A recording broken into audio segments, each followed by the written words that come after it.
Women empowerment. This is one word we have been hearing since a decade.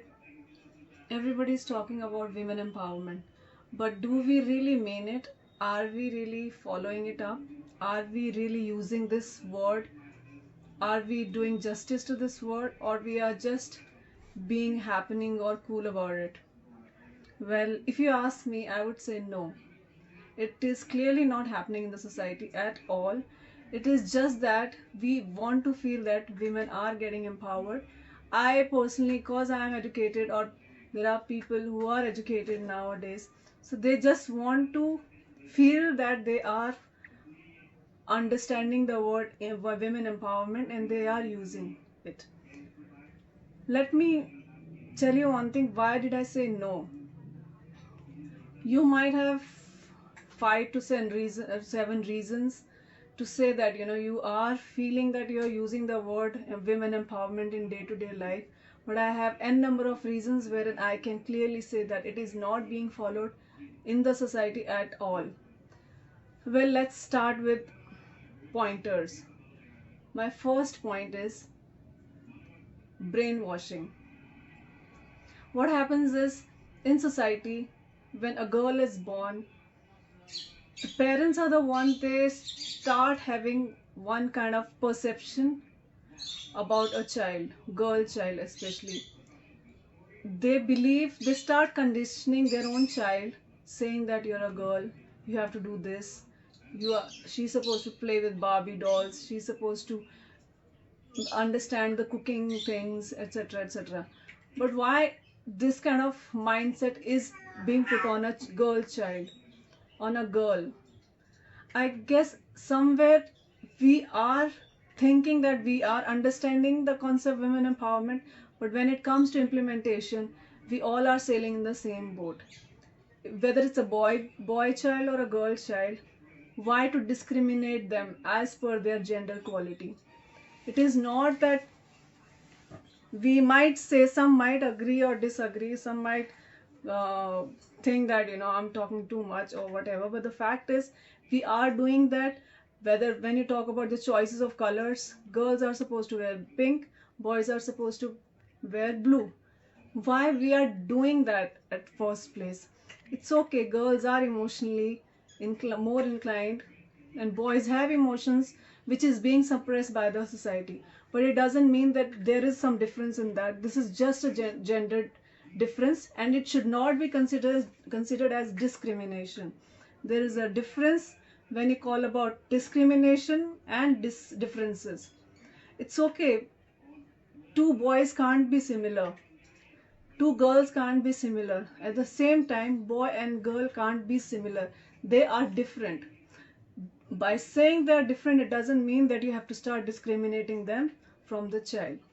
So, whenever you have a baby boy or a baby girl, make sure that you don't get into this trap of brainwashing you're a boy or a girl. Number two, girls are given same education which boys are given. Now we have co-eds, boys and girls are going to the same schools. In fact, when you talk about the percentage wise, girls are scoring more in schools and colleges comparatively to boys.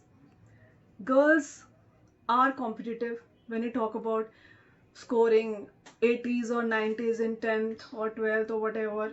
Whether you talk about any competition which is happening in the school or colleges, and suddenly their competitiveness vanishes when they are done with the college. Their competitiveness is not there at all. Why it happens like that? Is it that girl is accepting the fact that she has not to do any hardship? Well, education from LKG to 12th, or for whether you do bachelor's or master's, you are educating yourself. You are learning. This is a process which you go through.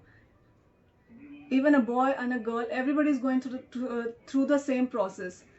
But the point is, when they have to implement their education skills, their knowledge, whatever they have learned till date, when it comes to implementing it, girls are backing out in big numbers. either for them, there must be multiple reasons. There must be a pressure of marriage from the family, or she might be having a boyfriend who is not interested for her to do anything in the society, or maybe she herself accept the fact that after marriage there is nothing to do in life and all, so it's okay, it doesn't matter, guys, my husband is earning, or I'm gonna go to some family and all, they are well to do and all that stuff. But what about her? So if this kind of mindset is there in her, so why she has been so competitive in 10th and 12th, or in other exams, or whether in entrances? She gave up everything for one silly reason, or one major reason, you know. But I think there is something wrong in a girl to think that way. It's better that she should have been scoring 40%, 45%, 50%. So okay, one can say it's okay, we understand, she's not capable of, or she's a mediocre girl, it's very difficult for her to do some job, or to get into some business, or use her ideas. But when she is scoring 80%, 90%, and suddenly things are over for her, what is the reason behind it? Is it that she's choosing the safest zone? Is it that she's playing safe? Is it that she's getting too influenced by the society, by the people, by the family, by the boyfriend, by the husband, or whatever? Is it that she is choosing between multiple things? Even if she is married, even if she has a boyfriend, even if whatever circumstances are, she can always do multiple roles. So why lose here? Number three, traditional concept. When I talk about traditional concept, it is not just about traditional outlook.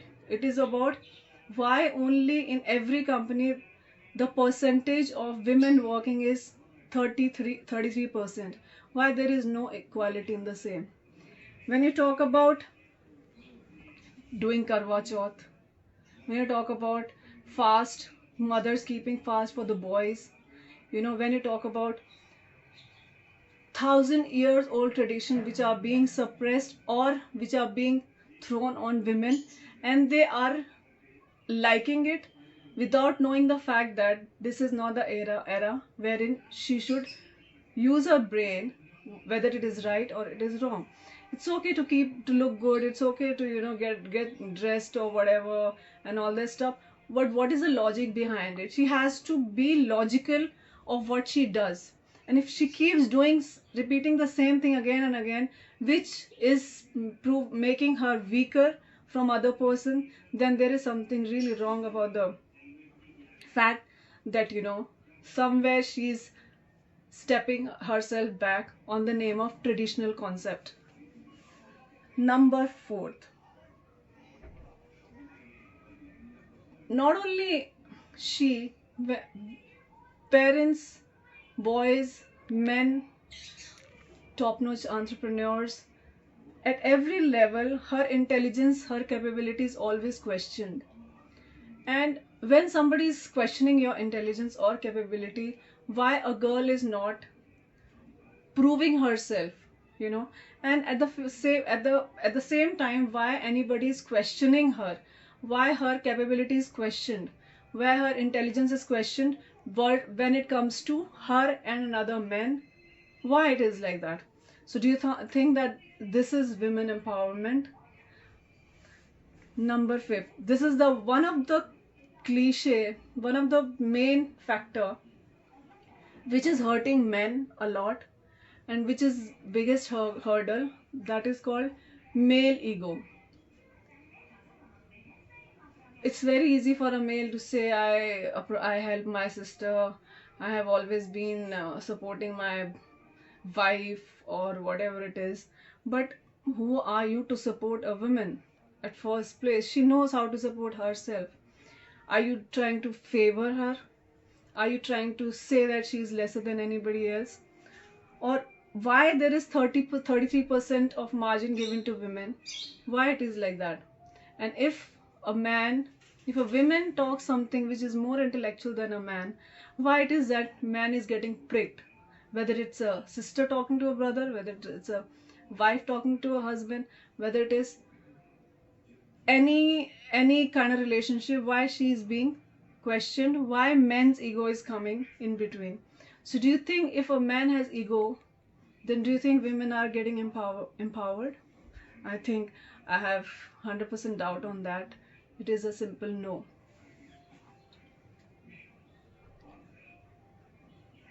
Sixth point is, in day-to-day life, whether a female is a housewife or she's working or whatever it is, when two men or three, four men are talking, if a woman puts her point, she's always considered as lesser than man's intellectual level. Why it is that? Why men are trying to put her down when you talk about her capability, her intelligence? Putting her down, how can you, is not equals to women empowerment. It is not at all. If she is knowing lesser than you as a man, why don't you help her out? Help her out that, this is not this. This is a fact. You can also learn, you can study, you can understand, instead of making fun of her, instead of putting her down. So that is also one common factor which is happening in the society. And the worst thing is, some so-called intelligent and brilliant men compare, they say women are equal, and when you talk about their equality level of understanding, is that they are comparing the fact that, if a female is, if a male is lifting 30 kg of weight, and female is supposed to lift that same amount of weight, and they think when male and female both are uplifting same amount of weight, that is called equality, that is called women empowerment. That is one of the dumbest thing a person could even imagine. Female structure, her uh, personality is not such which should be compared with physical strength. There are various strength women hold and there are various strength men hold, but the comparison and calculating on the same page is extremely stupid. India is one of the society wherein male are considered to be the chirag of the house. I tell you, what do you mean by chirag of the house? It, like if you ask me, the thought behind family saying male as the chirag of the house is, they are playing safe. They, when a boy is born, they are putting a lot of pressure on him that, you are the one who have to take care of the family, you are the one who have to be financially responsible for us, you are the one who have to be the karta dharta of the house, because the girl gonna go to another house and all that stuff. So that means parents have some motive behind it, they have some selfishness even for a boy. So when a father say you're the chirag of the house, it means he is already trying to put a lot of pressure on a man, on a child, boy child, and he's segregating the daughter child clearly on the face of everybody, on the face of the son, on the face of the daughter, on the face of the society. When parents say such words, I think they need to think what they are talking about. And I don't blame everything only on the society or the families and all. Females themselves are equally responsible for it. When they women say that, empowerment is extremely important and all that stuff, but if you see today, in today's world, or since a decade, I have been seeing and watching closely that the focus of women is always on beauty. They are endorsing beauty all the time. I have come across very few females who are endorsing intelligence. So when you are endorsing one thing at the same time, even if you talk about commercial ads or some movies, girls are objectified as beauty. But there is so much more to a female. Beauty is not subjective to a female. Beauty can, a guy can be handsome and a girl can be beautiful. That's it. Not a big deal about it.